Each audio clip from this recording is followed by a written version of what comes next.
There's a popular idea out there that if you want to access altered states of consciousness faster, you should deprive yourself of sleep. And to be fair, something does happen when you don't sleep, right? Your perception changes, reality feels different, you start seeing and hearing things that aren't normally there. But the real question is not whether sleep deprivation works. The real question is whether it's actually a good idea at all. My name is Stephen Carva, and I help people consciously explore outside the physical realm through altered states of consciousness. So, I want to talk about what sleep actually does, why it's essential for staying stable in this reality, and why using sleep deprivation as a shortcut into altered states might seem effective at first, but comes with serious downsides because of the physical matter beings that we are. So most people grow up thinking sleep is just rest. You get tired, you sleep. Your body recovers, end of story, right? And yes, sleep absolutely plays a massive role in physical repair.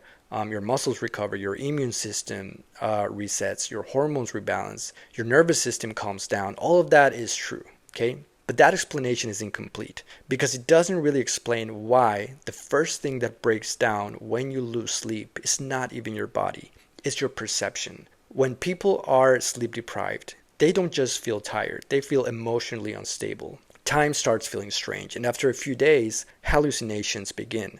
People will see shadows moving, hear voices, they feel watched, they get paranoid, and even experience some pretty intense dreamlike imagery while fully awake. That alone tells us sleep isn't just about the body, it's about how we stay locked into a stable experience of reality. I'm an architect, and back when I was in architecture school, I was pulling all-nighters all the time. These were periods where I'd stay up all night working on projects, night after night, sometimes going even 3 days without a single hour of sleep. And during those times, I'd see movement in my peripheral vision and then shadows that weren't there. I'd hear my name being called when no one was around. So time would feel distorted, like hours collapsed into minutes.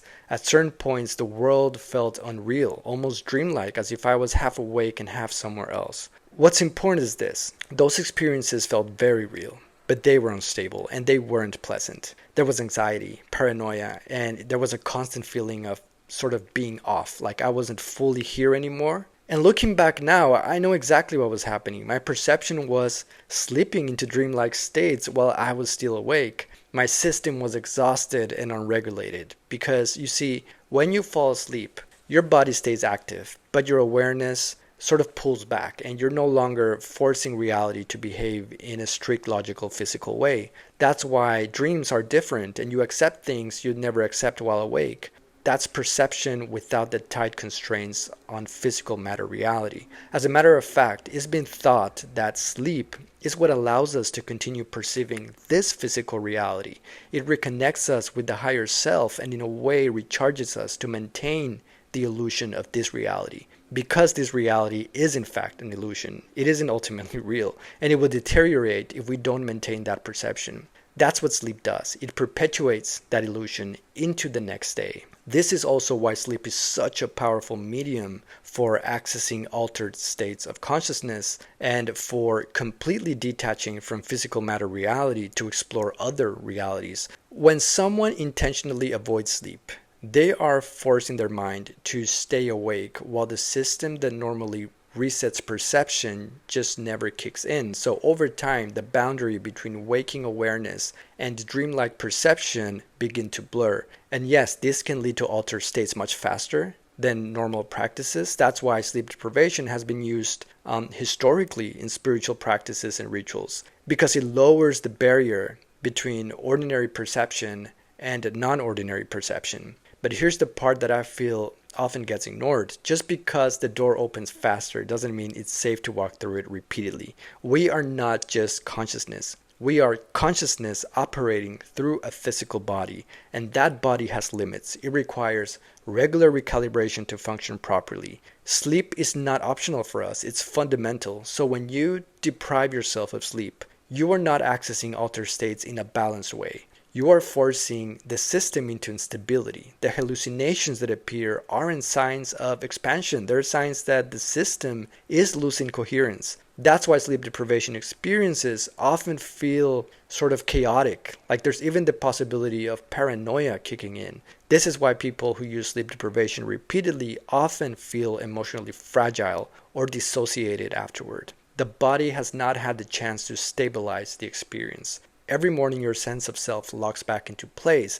That rhythm is what keeps reality solid and navigable. When we astral project, for example, we are fully into that experience, to that point that we cannot even feel our physical body sleeping at all. We have completely stepped into the astral, and that is all we experience. But when you're sleep deprived, you have basically stayed halfway out. Now, does that mean altered states accessed through sleep deprivation are fake? No, they're real experiences, but they are not sustainable, and they're not designed for long-term exploration through a physical body. A healthy altered state practice works with the body, not against it. Practices like dreaming, meditation, and controlled shifts in awareness respect the body's needs to recalibrate. They allow expansion without instability, and sleep deprivation skips all those safety mechanisms. This is why natural altered states like dreams exist in the first place.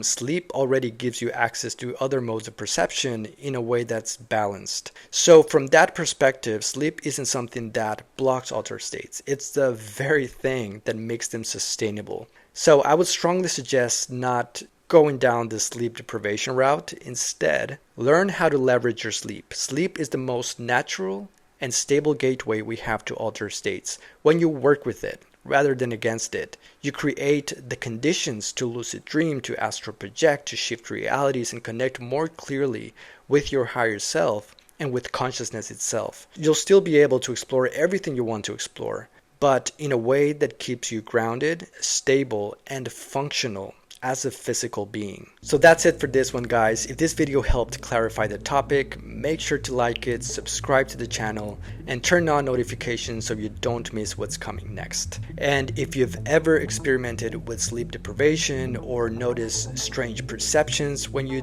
didn't get enough sleep, let me know in the comments. I genuinely love to hear about your experiences. And if you're not on Patreon yet, check out the links in the description. That's where I share in-depth tutorials on how to safely and intentionally induce altered states of consciousness so that you can begin your multidimensional journey with the right foundations in place. Thank you everyone, and I'll see you in the next video. Because I am more than physical matter, I can perceive that which is greater than the physical world.